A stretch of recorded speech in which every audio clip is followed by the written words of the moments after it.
catch you busy at trash, ever can no cry at the atro. Filler number 1. Hey, Alaska the Dawn. Oh, Phyllis, Papa. Kwame Aplus NPP Nibama Pa. 2016, Ojina CPN Paso, Ekanyom, Ediman, another than Akufo Addo MPP. I'm already about power. Ato FM 92.3. Edu baby na Kwame Aplus say. Alaska the Dawn. Abayna o kase wamumra no omo ya armed robbers. Abayno aya abaya oya kotobe kuma. Abani akwamukafo aban. Abemu ye tutubotom aban. Hey, Alaska the Dawn. As same way no abosi. Edi John Dramani Mahama. Sebi previous yetu ne hompe. Yetwe na aboso. Na niama nkoye na Ghana for atu ne to twene no 2024 Ghana for to abasande ne baabi o. Hey, Alaska the Dawn. As same way no abosi. Ni entie dia Kwame Aplus aka adifa mampani ho say ni 6 months in office no adia na watumi aye. Hey, Alaska the Dawn. As same way no abosi. Andi yanko. Na aban we buy within some few months. Alaska the Dawn. Aban we are ya dia masipra is aban no create be 10 years.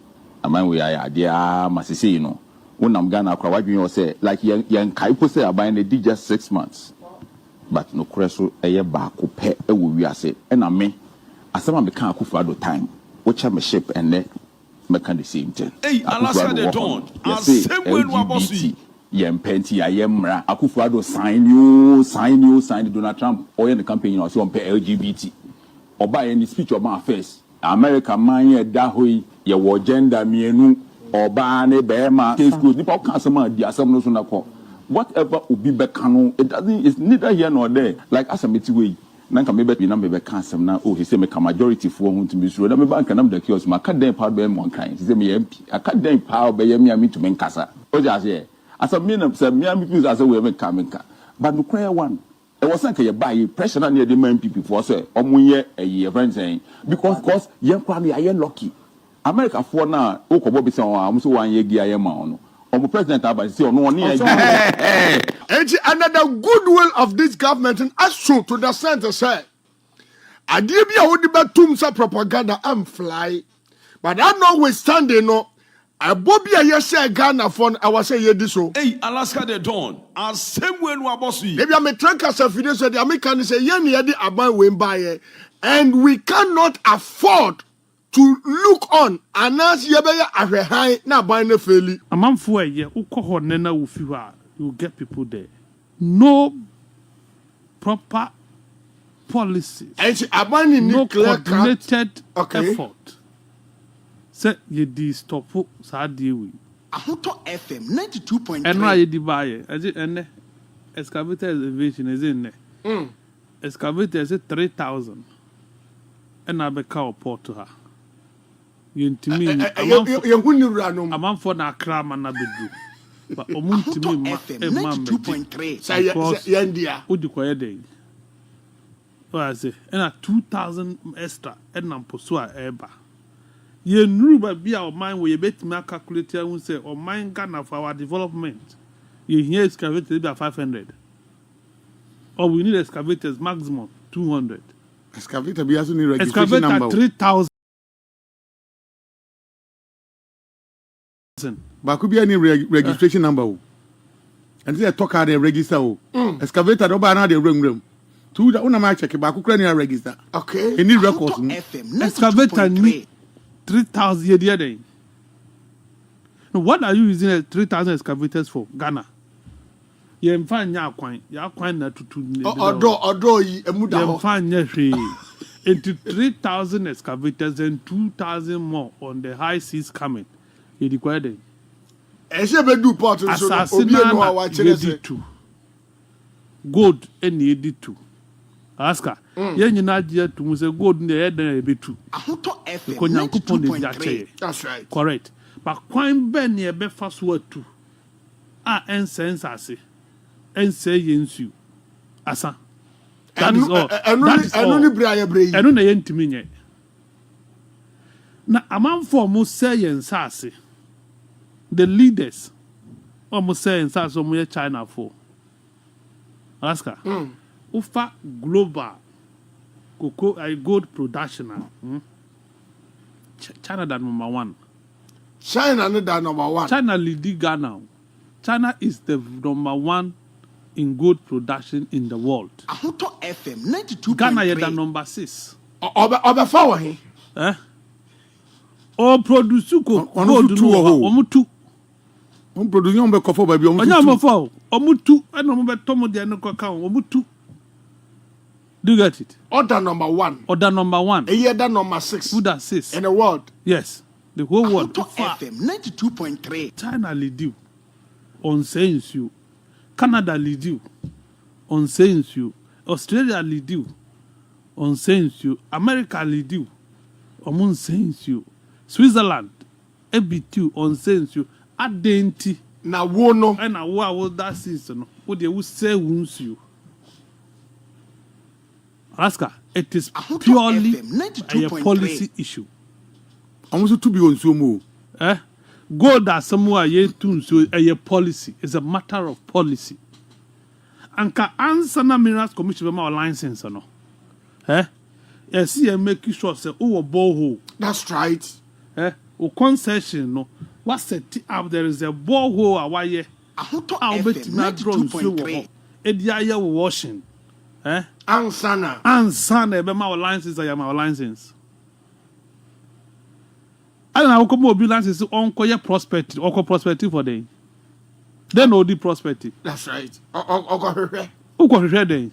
good. Maybe good. Or to me to 1 year na share good. We ba no twa No what 12 year no come. Ayan kwasi asem oh radio so na eti. That's right. E dey say nkan kwasi asem. Eye jimisem. Oh.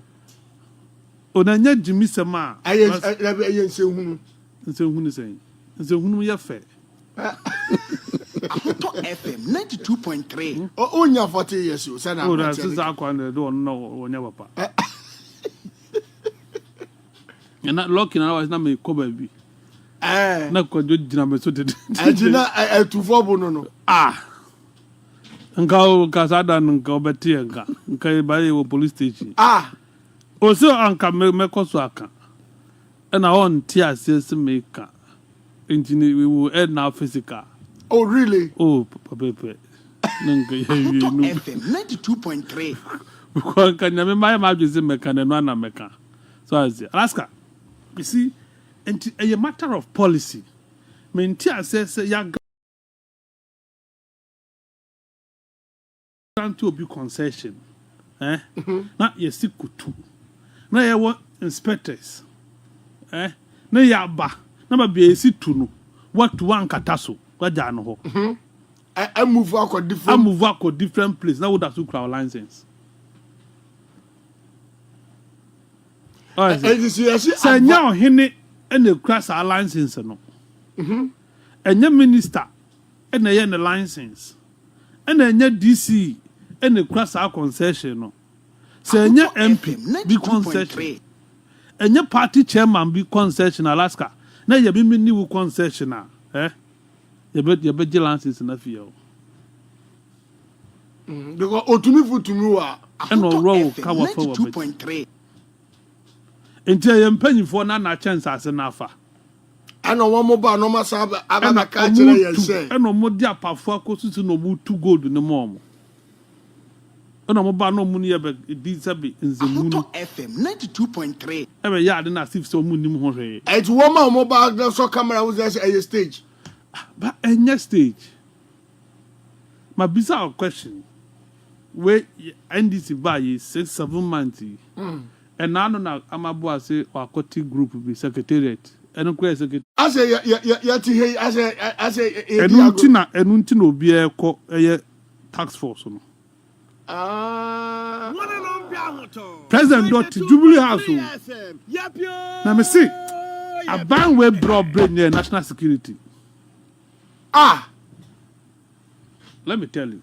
A ban where brought brain near national security. It is national security. The idea of your national security, they pick intelligence, they prevent, and they protect, they preserve. International security today, they don't qualify to be there. Okay. So national security, gold yeah census so muso mu nima then they don't qualify to be called national security. As I say na be national security issue Alaska. A say you turbidity level is a 5,000 plus. Yes, about 7,500 hectares. Over football pitch, over the stadium, baku 7,500. And yes, I say. Ahuto FM 92.3. You try say you be correct. This hard you. And you must say yes, my president accurate information. That's right. Now we're acting upon that information. It is for you, national security, to bring a plan, an impeachable plan. I'm going to media combat you with the president blessing. So if you are there, now to me your way. Now I'm going to say there are duplicity of tax forces. Now you know soldier for you. Now tax force that's what we reach for home. W. Ahuto FM 92.3. Tax force A, tax force B, tax force C, tax force D. Alaska. You know your soldier for. Sure. This thing like fire. A bit to me share bangwe. That's right. Near you who say, Mamma secret in it. NDC for Nisika. NDC for my bar 7 months, you know. Omu Nisiko Mudia mining. Tomu defend before. Near Omu was sika for the mine in the MPP for no. And MPP in your concession. No, I could say NDC near chi. Na Omanisika. No, Obon money who buy. or born who buy na NDC ni money protection. And NDC need use power. Yeah, Political power. Protect the MPP no Ahuto yeah FM mine. We have 92.3. this on no benya sika no more. They do 2028 Or they two. They go two. And who weaponize it. Yeah. Jimmy Abo mumu no. O kan no mo se mo de mu di atem. Mo de bia mo kwana mo kaya asem. Obi nka wasem. Kojo takwasem mu a wo kan. Me nim se obo a wo ka won peso bobo din. Odin the mebe bobo. Now you are not say. And then what is this? and then if you are coping if you talk about shame on national security. But I say one say in film. Bonia what this galamsey ni national security for akochi ovi. Takwa. Okay. Edi naba impenyufo na Jubilee House for. See in film. And the son so nipa nsa de ne koye nti wandam. Nipa no de ne koye. Is it in the case say power no na efrofro yen. Efrofro omu di deep power no do mo nan no mo say di. Ebinom. Sa na meka At the ebinom. plan side of the president. Yes. Yeah. President in there so Never on him and until this was the same thing Mahama trial 4 years first one. And the same people And are one way because they don't tell him the truth. And President Mahama one man not the truth again. Oji na point is D. Actually even obia that is in life. Oji na point is D. That's right. And this our first no the Dumasha won say I work can not you. But I will employ him to adopt President Akufo tactics. Otio, they are listening to the show. Mr. President Mahama say fa President Akufo tactics. no the makaka President Akufo tactics. No, I understand. O ma we dwuma no de obi ato so a monitor. As an informant.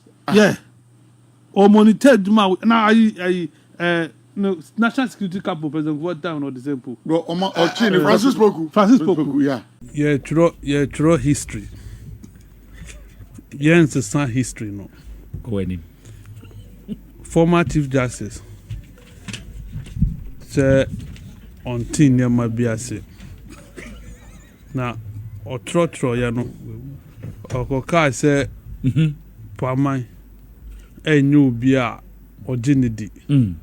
Na according to Araba, Justice Paman nini ye case bi. Onu vote against Paman no mo. E fi ho no mo na obeye target. Entino wama mati ase se 11-0 90 70 50 no na ewo ni nti omo ye ni saa san se ye try ya dre na obi ko different nipa no become a target of the bench enunti na on penise pamai enter on no case so na wo nyi santum but Nigeria fi say ono araba ya o empano pamai October case na tadio sorry ejina speaker na mu di call Supreme Court no ani afenyo mark ni mu di call ya no o panel no na justice pamai ka ho and the pamai that bad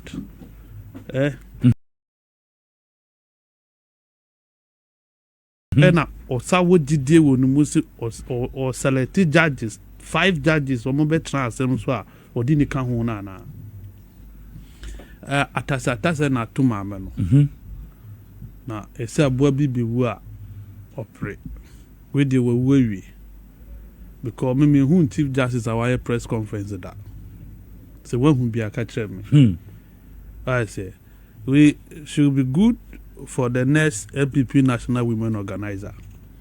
We were to brofo na no ati when you bedroom kasa tieni nra obey better sini how akumsin and any abristo of the women organizer intino onko hono Nicholas for raising some bebre wa bisa questions bebre o sha asem o se ba bia ye di na asem no ba bia ye di na asem no onti asesi ye di na asem wo honom Nicholas afina Matia say you can be a judge but will not understand the law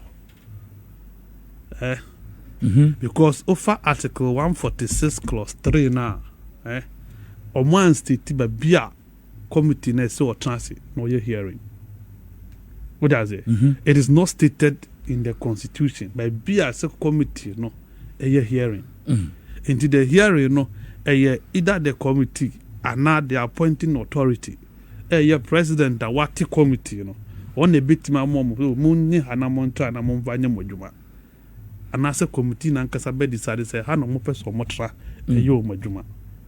How has that become a case awudina so na yesi case ni bia no ye di no judicial service daimu na we do makwa di no we bi we yasem we emraben na we tia emraben na it is not against any law.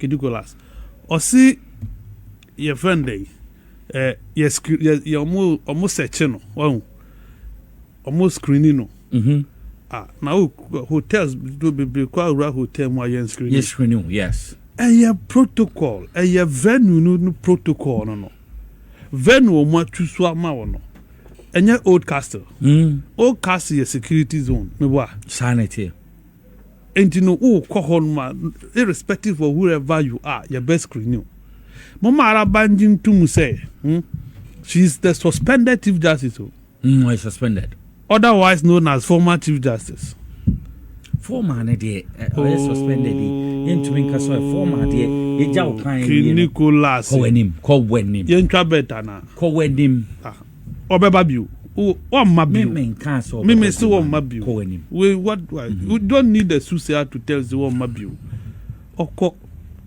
azu twa aboatia which are no be prisa elbia no yer obeda I say and former chief justice mo pen suspended ene onye chief justice biu enti that cases are previously anko benya no ene bi ni ne ho biu she works as an ordinary Ghanaian pending the determination of this hearing very soon the outcome will be public no enti no on to mean claim or hold on to sir glory now or basking as chief justice no she cannot be allowed to walk around as if say we chief or your former chief justice and now suspended chief justice depending on how you see it do you get it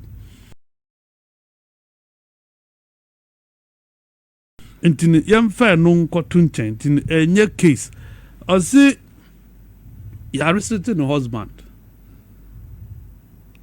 any nabusianfo from attending the hearing.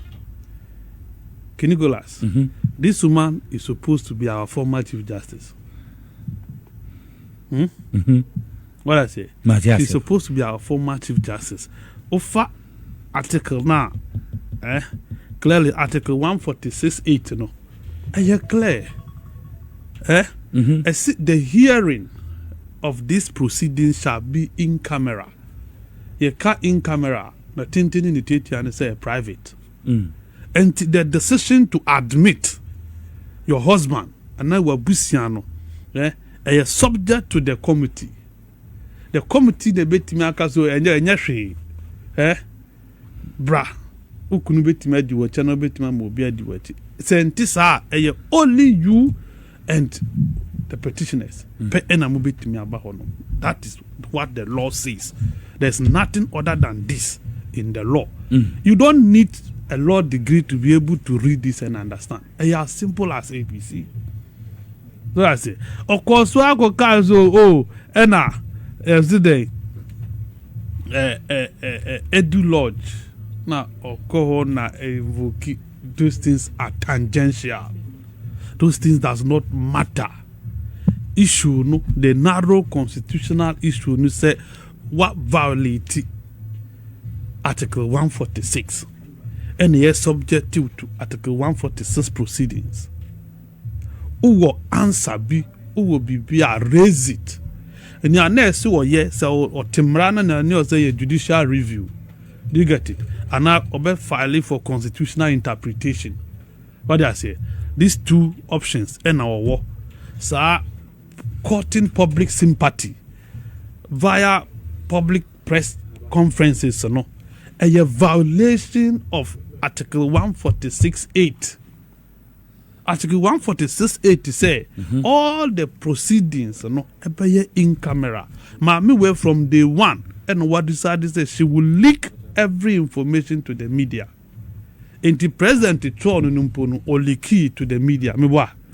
Orie ye ene wa akoko we no Asante hold the press conference telling Ghanaians say and seminar a what petition one would no we everything would court. Everything our can on the press conference is a subject of court a year to ago. Uweya wasia baby shia Ghana for enyina can't and say A B C D now you will not resign. Who cares about you resigning?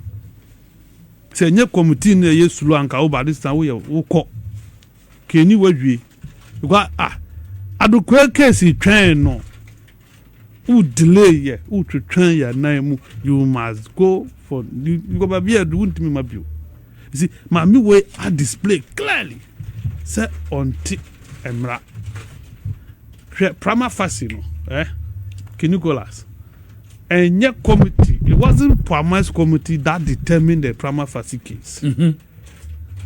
The prima facie was established by the Council of State. And no more. And determined because President in Saka petition, he referred the petition to the Council of State.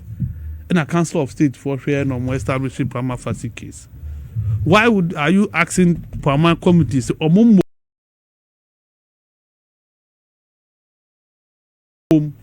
and amount prima facie? They did not. So you cannot re-litigate the point of prima facie at the committee. It has been established already and the committee is in full gear. The committee is working. Was seen a lawyer, a cohort in her absence, and her lawyer was not admitted or was not allowed. Common sense. And yet law practice. Say me manya sem usi me it must take me to introduce my lawyer to the court. And yes sir. So you must court no formal notice say assume senior ye me lawyer. In that case the one kwa nipa ni timi gina emuma. The point is she did not tell the people of Ghana say oh me lawyer no man timi I introduce and I notify committee and say oh, this will be my lawyer. Now so if the committee is not properly notified, should they admit you? All I know accreditation. I say, you see, Obi Anka wa kwa kodru abia wadri eni kwan se o ma ho kwan na yetimi kan ya adwen kyerɛw ba uja ne se dia ye bebo ya adwen ama straight ya oye ye bebo ya adwen ama me see one timian contract the one of the process so na eni kwan se president yesi ena omaye eni kwan se yesi ena ya ye ni obeye ya ni emotions try to play on the emotional keyboard of the people so obe court some public sympathy obi animu obi ehun ni awo ye wo ye chief justice abra na wo ye chief justice case ba wani mu ayenim wo pe na wo ye chief justice obi file case anopa awia na what decide awie and see that we got na ha apart from wo be ye chief justice ultimate decide say nobody should sit on any case this wo ba say wo ni Ghana no mu the case wo mo ntwen wo na ba be share abema date actually be true or false why you win in area nobody has stopped you.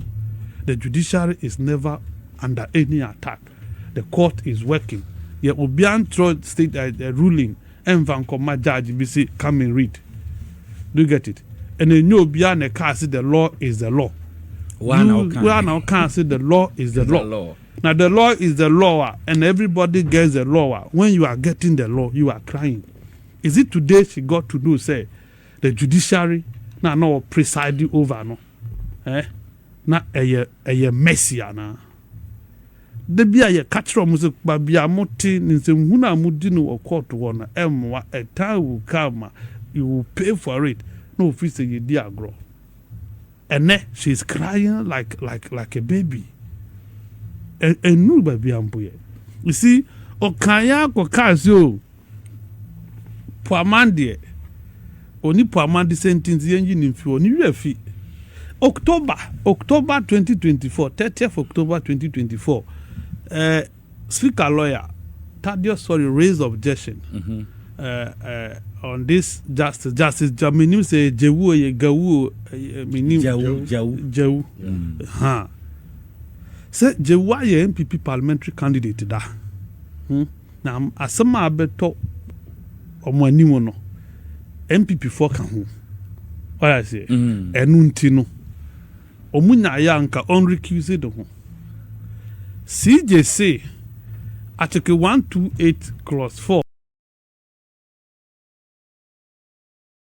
no a constitutional matter and political matter entinu ill conceived they cannot let Jew off the case and or dismiss the case no ye misa ne say case na Daniel Ofori di court woni ono dissenti ya no a political na a constitutional say constitutional how does that political how does that affect a case na a court no you see mami we afi say honyanuga lawyer Chatuchi Kata file objected to Onyenuga sitting on a case involving that Hohoi for case no. Omutuguye say a baseless. There is no substance in Chatu's claim. And Omuboguye. The same Chief Justice, former Chief Justice Asante Bediatuo, Araba Esaba Torkonuu. Yes. That is Doche. That is Onyenuga. 2021. A man for a challenge or my involvement on a case. Omu boni nyina in two separate rulings. Omu boni nyina guye. Not a bench no subi. You get it? And ne o se o nipu amani. Nka hwana yemfa ne kwatna bench ne so. President have Fred Poamanso ombe chair committee no on kase wompe no me fa hwan wo she does not understand why Poaman will accept to chair the committee. Who does she want to chair the committee?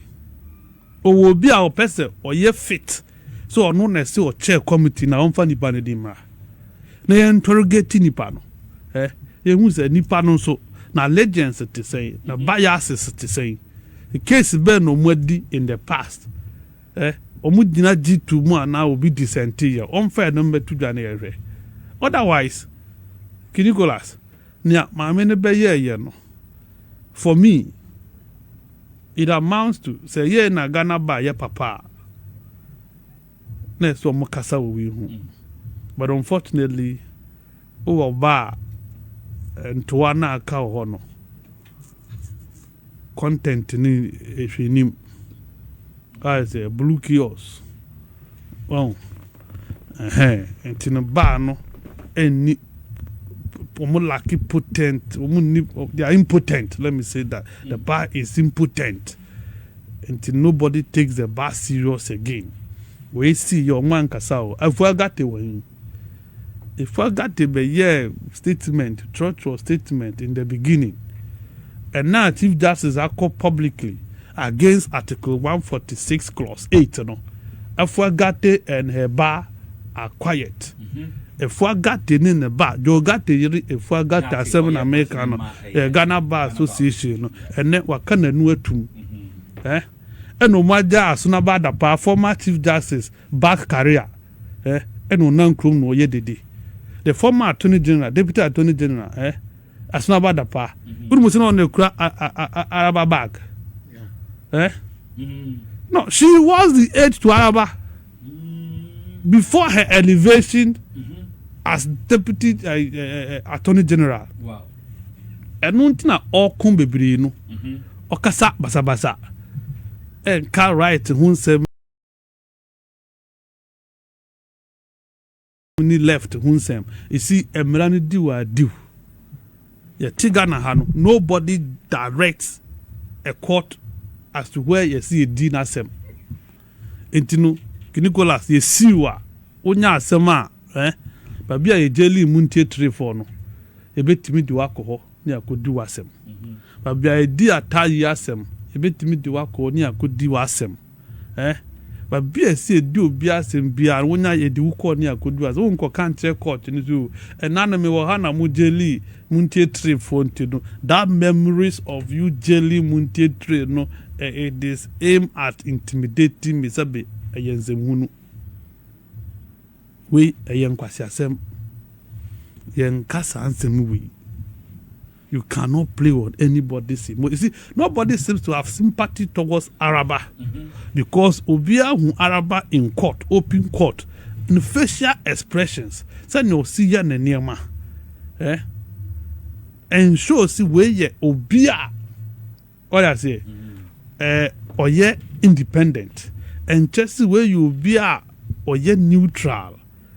I say now tieni oko kan isa edu lodge introduction na odi back case mu kwan na say asem no edu lodge a o che say oh so say some sa akode bi eye ono na uncle yes entinu sa akode no ye den we NPP ni ana sa akode NPP ni na hwan mu na ekun sa akode no mu PNDC enye sa PNDC for ever NDC for what in there we women organizer no.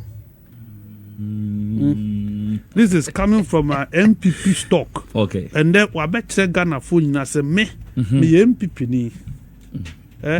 Sa akọ there now ka hu na ye ku na maybe twam some 40 something years ago no. Mu ni ma me catch them. This is the first time I me bom nyina ma me wo fa. No on the hwe school. Me nya admission college University of Ghana in 1980. Na ono na na hwe me. Na ono ho na mete. Eno muko din sa ade no enti ne musa dimia ba ha mu be ka me yaw it explains why she does not like the NDC. It explains why Unjo Mama no wemuna. That is all. Enti oni ntimi nye adwuma mu enti commonsensically sanka uwo principles uwo principles anka mama ba ya oso ani ina na woko you resign because omo the party na asifo the nananom na ekun wofa me boa no mo kun wofa de we de na oni omutimi adwuma what is omo kun wofa de we de no omutimi adwuma. That is the issue. So for me, Mr. Gwana, for me I'm a TI or a former Chief Justice because prima facie has been established against her. Enuntina continuously or catch Ghana force on TRC. There is no prima facie against her. Okay. Because onim see a prima facie tiaope oko oye den utiati. Anyway. Thanks for watching. Like and share the video. You can also drop your comment. Please don't forget to subscribe. Click on the bell to turn on the notification.